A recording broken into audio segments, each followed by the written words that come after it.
Lightweight bout here, Marc Diakiese coming in at plus 140 against Joel Alvarez, sitting at minus 170. Over under 2.5 rounds, plus 150 for the over, minus 180 for the under. Alvarez 4-1 in his last 5.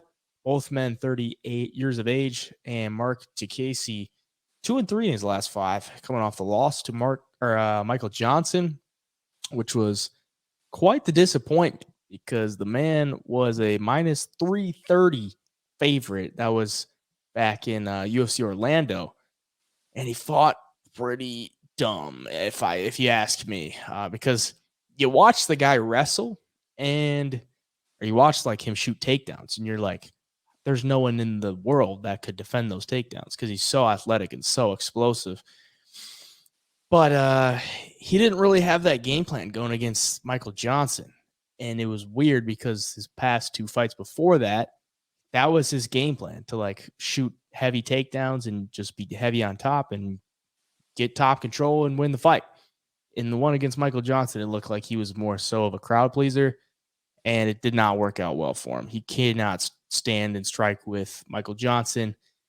Then eventually tries to go for some takedowns, and it's just too late. Like, he doesn't have the explosiveness or the confidence in the fight to really land anything. So didn't go well for him. Like, the talent is there athletically and probably not like technically striking wise, but he is explosive on the feet. Alvarez, the guy has got the frame. I mean, he rarely makes 155. Let's be honest. Like, he doesn't really make 155 all that often. He made 156 his last time out, but before that, 157 and a half, 159 and a half. And yeah, like, he's 6'3" at 155, and he's not some skinny dude. Like, he's still pretty fairly built.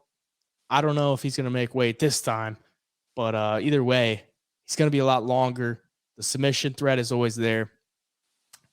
He's got a nasty guillotine. Like, that's his go-to move. He's gotten that multiple times. He's got a good triangle, arm bar, the tall man jiu-jitsu type stuff. And Marc Diakiese, if he's going to shoot on him, he's got to be cognizant of that guillotine. Otherwise, he's going to get guillotined because he's gotten guillotined twice in his career. So, yeah, I don't know. I mean, plus money on Diakiese is like not the worst thing, because he could just go in there and wrestle it and make it boring and probably win if he's safe enough. But Alvarez has got that dangerous submission game, so it makes me hesitant to take him. But what are you thinking? Yeah, the Diakiese line, being that he's an underdog, looks super enticing, and his game plan should be to go out there and just get Joel Alvarez down and fight your fight on top. Use your top pressure, your ground and pound control, and just get this decision win. But I mean, against Michael Johnson, like, all that went out the window for some reason. And maybe he learned from that and says, okay, I got to go out here and just stick to my game plan. Don't fall in love with this striking, because at the end of the day, man, Joel Alvarez is a monster. He's 6'3", 77-inch reach. Like, he's going to be the well bigger guy here. I think Diakiese's 5'10", 73-inch reach, and Alvarez 6'3". Like, that's a pretty big difference here.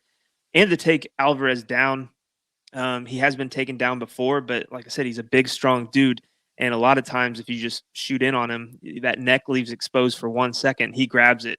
He's got a good guillotine. He's got a good squeeze. And like you mentioned, Diakiese's kind of, his downfall is getting that guillotine loss. He's got one to Rafael Alves. He's got one to Dan Hooker. And, I think Alvarez is going to be a little bit stronger in both of those guys, a little bit longer too, some room to reach those arms down and snatch that neck up. So I do think Alvarez wins this fight on the feet too. He can crack. He's got, knockout wins over Thiago Moises, and he's got another one in the UFC, I believe, too. Yeah, 2 knockouts, 2 submissions. So he's dangerous everywhere it goes. And Diakiese, that fight IQ he showed in his last fight just didn't do it for me. Lost handily to Michael Johnson. And, Michael Johnson's a guy who's kind of, hit or miss. So, yeah, I'm going to stick with Joel Alvarez for the pick. But as far as betting goes, it's kind of hard because you want to lay the dog here on Diakiese because of the odds. But at the same time, there's just so many, things that could go wrong for him in this matchup. Yeah, I want to go Alvarez, but I fear that if he gets taken down, he's just gonna work off his back to try to get submissions and just lose rounds. and lose rounds. But maybe the beating he took off his back his last time out against Sarukian might make him rethink that, because he took some elbows to the dome and he was squirting blood everywhere, and it was nasty.